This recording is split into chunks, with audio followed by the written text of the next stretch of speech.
If you're hunting for a Suzuki boat engine that truly lasts forever, you've probably realized the biggest problem. Every dealer swears their model is the reliable one. However, the real story is far more unexpected. Some of the most durable Suzuki engines aren't the ones with the biggest horsepower or latest features. They're the quiet underdogs nobody talks about. And in this video, you'll discover the 10 Suzuki motors that defied age, corrosion, abuse, and time itself, plus the surprising engineering choices that secretly make them outlive everything else on the water. If you want to understand why old-school Suzuki engines have a cult following, the DT65 is Exhibit A. This thing came out in the mid-80s, back when hair was big, fuel was cheap, and every outboard sounded like a chainsaw arguing with a vacuum cleaner. Yet somehow, the DT65 outlasted all of that. It's the kind of engine that fishermen call trustworthy, which is basically the marine version of being knighted. What makes this motor special is its simplicity. 3 cylinders, oil-injected 2-stroke, no fancy electronics, no overcomplicated sensors, just mechanical grit. Owners always say the same thing. If you give it spark, fuel, and don't treat it like a rental jet ski, the DT65 just keeps showing up. There are reports of people running these engines for decades with nothing more than plugs, impellers, and a yearly decalc ritual. And here's the funny part, even when it's old enough to legally rent a car, the DT65 still starts like it wants to prove something. It's not fast, it's not quiet, and it definitely drinks fuel like it's celebrating, but it will get you home. In the outboard world, reliability means survival, and this engine survived everything. Neglect, salt water, and owners who thought maintenance was just a suggestion. If you want vintage Suzuki reliability in its purest form, the DT65 is your time machine.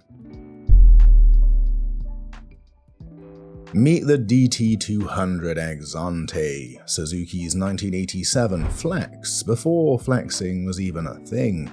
This wasn't just a big motor, it was a statement. It won an NMMA Innovation Award the same year Predator hit cinemas, and honestly, the vibe fits.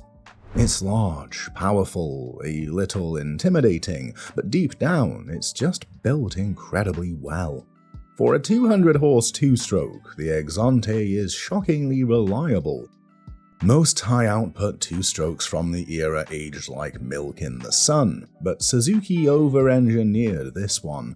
The block is tough, the cooling is solid, and the power delivery is smooth enough that it doesn't self-destruct like some competitors' time bombs. Sure, it burns fuel like it has a personal vendetta against your wallet, but reliability isn't free.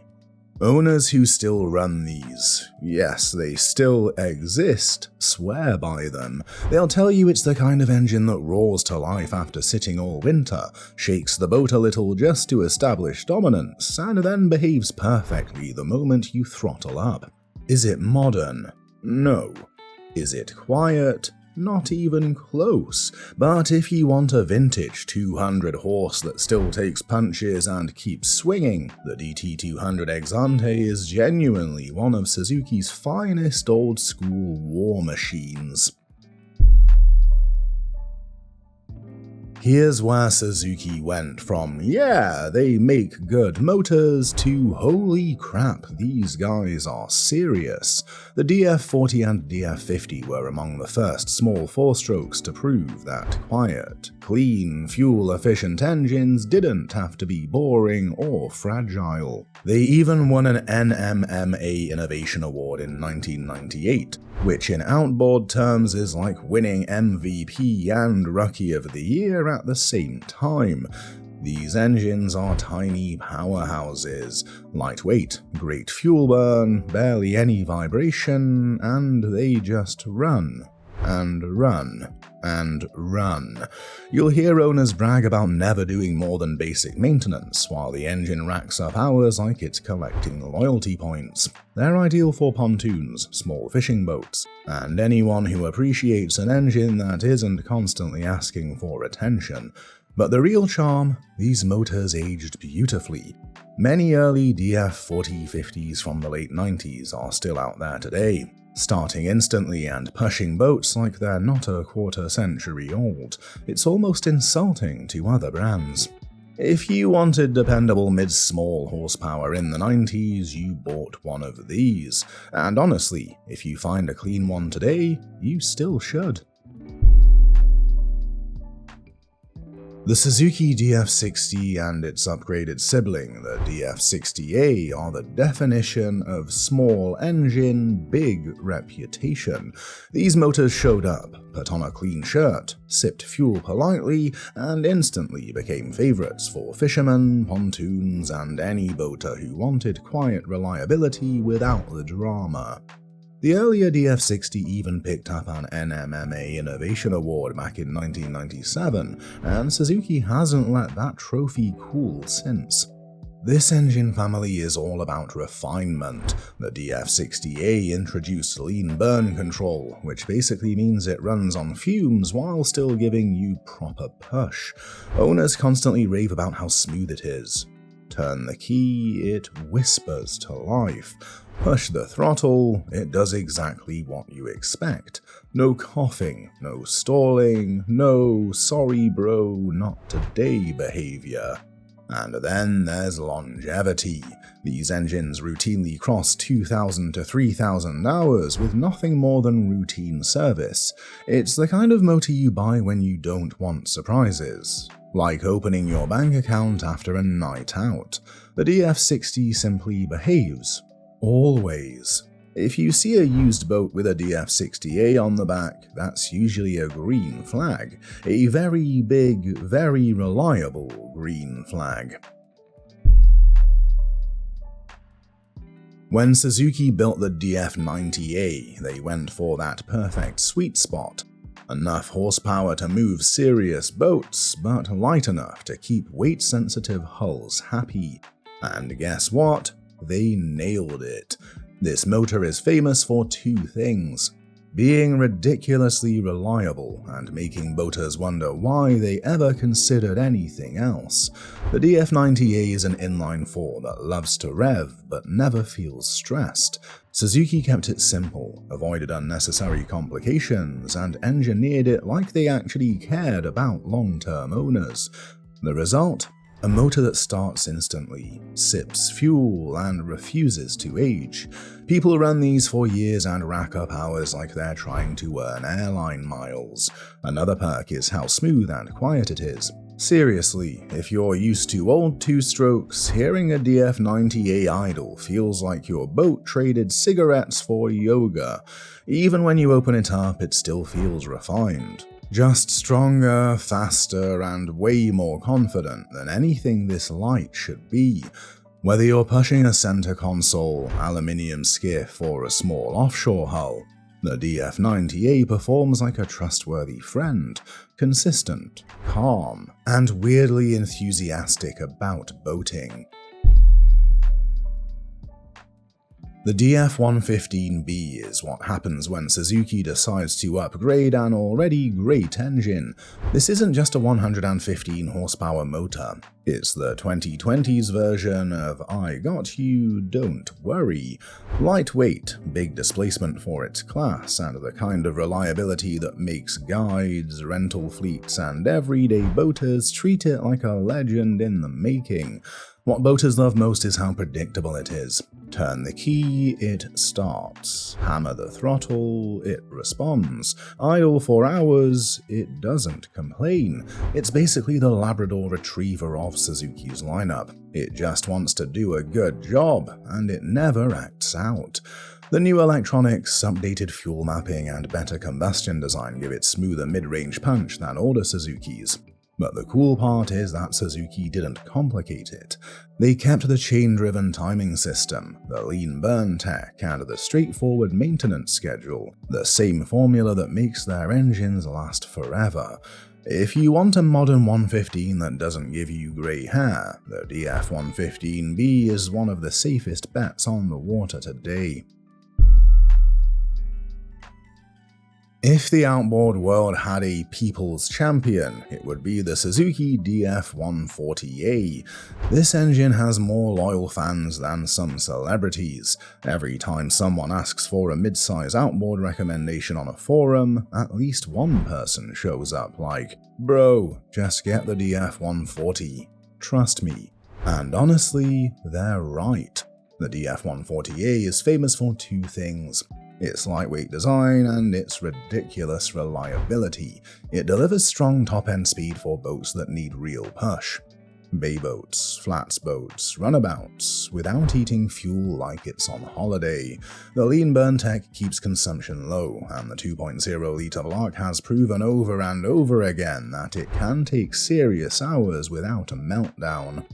Yes, the early 2000s DF140s had corrosion issues, but the DF140A fixed those. The updated cooling passages, stronger coatings, and better exhaust routing turned this engine into a long-life hero. Today, it's not unusual to see DF140As with 3,000 to 5,000 hours still running strong, especially in commercial fleets. And the best part? It runs smooth. Like, is it even on smooth? It's powerful without being cranky, efficient without being boring, and reliable without needing constant attention. If you had to bet your life on a mid-range outboard, this is the one. Suzuki had a wild idea with the DF200A. What if you made a 200 horsepower engine that's lighter, simpler, and more reliable than the big V6s? And then they actually did it. The DF200A is an inline-4 with chain-driven cams, which means no timing belt, no belt changes, no belt failures. The chain is literally designed to last the life of the engine if you just keep your oil clean. This one detail alone gives the DF200A a reliability edge most competitors can't match. But Suzuki didn't stop there. They made it light, much lighter than most 200s on the market. They made it efficient. Lean burn is your fuel savings guardian angel, and they made it tough.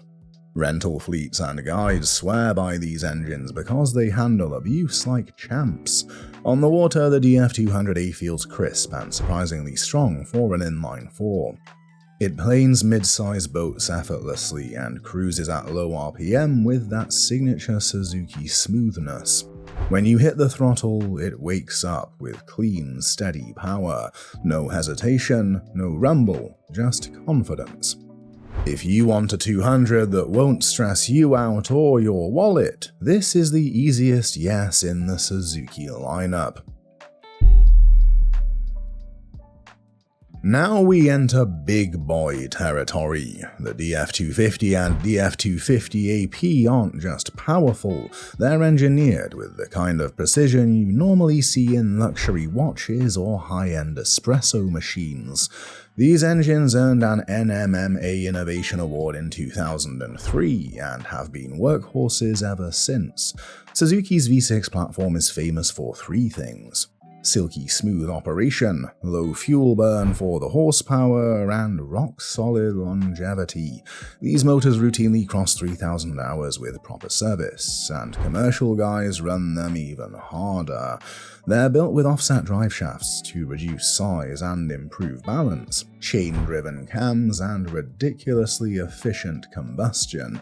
And then you have the AP version, which adds Suzuki selective rotation, basically the engine equivalent of I can spin clockwise or counterclockwise, whatever you need, boss. That's a godsend for dual engine setups and keeps the engines happier long term. Despite being big and powerful, the DF250s have a surprisingly gentle giant personality. They start easily, idle quietly and deliver huge torque without sounding like they're angry about it. Heavy? Yes. Overcomplicated? Nope. Long-lasting? Absolutely. So when you step back and look at this list, one thing becomes obvious. Suzuki didn't build its reputation on flashy marketing or loud promises, they built it on engines that just don't quit. From the old-school DT two-strokes to the modern AP series monsters, these motors earned their respect the hard way, by starting every morning, getting you home every night, and surviving owners who definitely push them harder than the brochure intended. So if you're shopping for an outboard you can trust for the next decade, you've just seen 10 of the safest bets on the water. Pick any of these, treat it right, and it'll outlast half the stuff in your garage. And before you head out, if you like reliable outboards, you need to watch this next video. I just dropped a full breakdown of 10 Yamaha engines that last forever, and it's basically the perfect companion video to this one. Tap it on your screen and I'll meet you there. If you enjoyed this breakdown, hit that like button, drop a comment telling me which Suzuki you'd run forever, and subscribe for more real-world boating guides. And hey, share this with your boat buddy who's still deciding after 3 years.